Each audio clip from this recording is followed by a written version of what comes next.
Hello दोस्तों नमस्कार। अब मैं आपको देवताओं ने देवी की स्तुति करके वरदान मांगा, मैं वह वीडियो डाल रही हूँ। सो आप ध्यान से सुनिए देवी माता की स्तुति और उसके बाद दूसरी वीडियो में देवी का वरदान जो हमें सब लोगों को दिया है माता ने।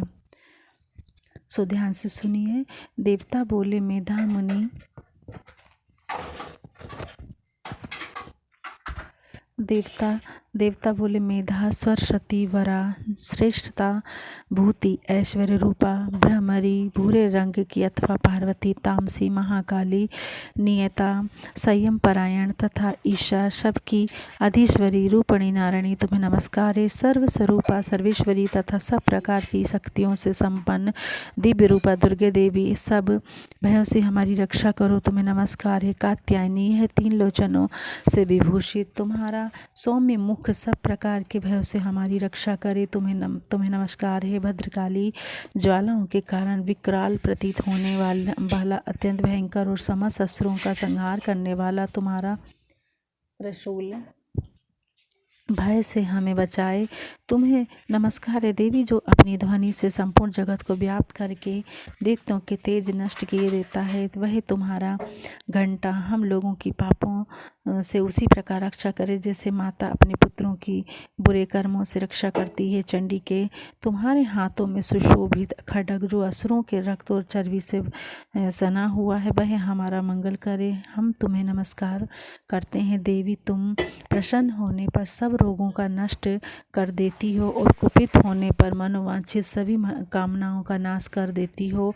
जो लोग तुम्हारी शरण में जा चुके हैं उन पर विपत्ति तो आती ही नहीं है।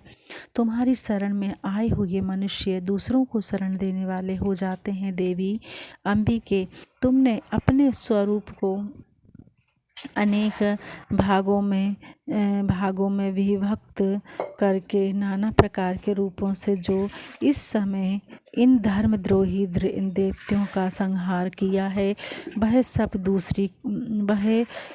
दूसरी कौन कर सकती थी।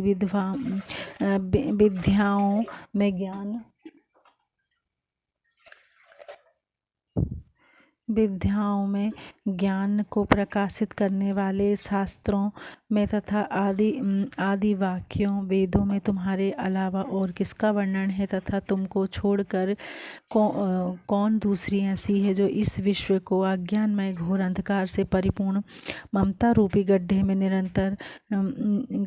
निरंतर भटका रही हो।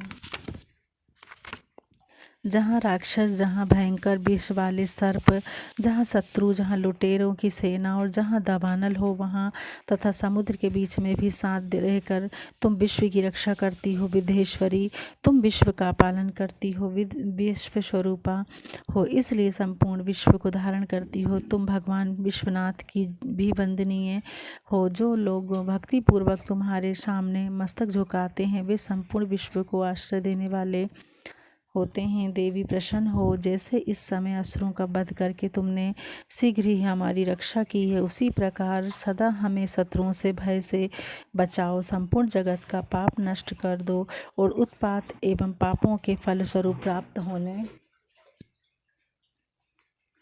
प्राप्त होने वाली महामारी आदि बड़े बड़े उपद्रवों को शीघ्र दूर करो। विश्व की पीड़ा दूर करने वाली देवी, हम तुम्हारे चरणों पर पड़े हुए हैं, हम पर प्रसन्न हो। त्रिलोक निवासियों की पूजनीय परमेश्वरी, सब लोगों को वरदान दो। देवी बोली देवताओं, मैं वर देने को तैयार हूँ, तुम्हारे मन में जिसकी इच्छा हो वह वर मांग लो।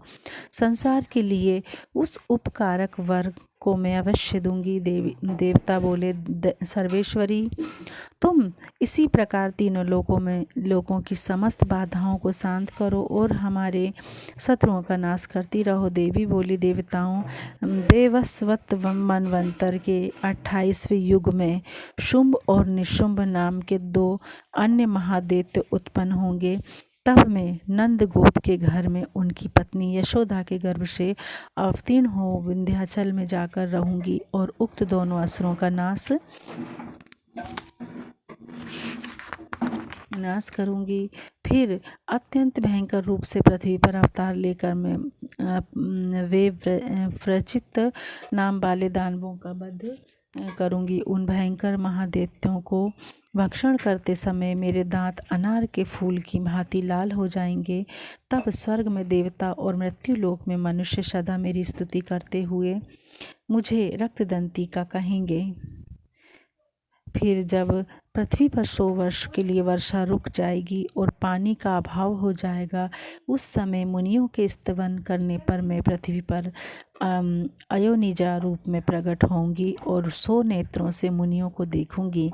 अतः मनुष्य शताक्षी इस नाम से मेरा गायन करेंगे। देवताओं, उस समय में अपने शरीर से उत्पन्न हुए शाखों द्वारा समस्त संसार का भरण पोषण करूंगी। जब तक वर्षा नहीं होगी तब तक वे शाक ही सबके प्राणों की रक्षा करेंगे।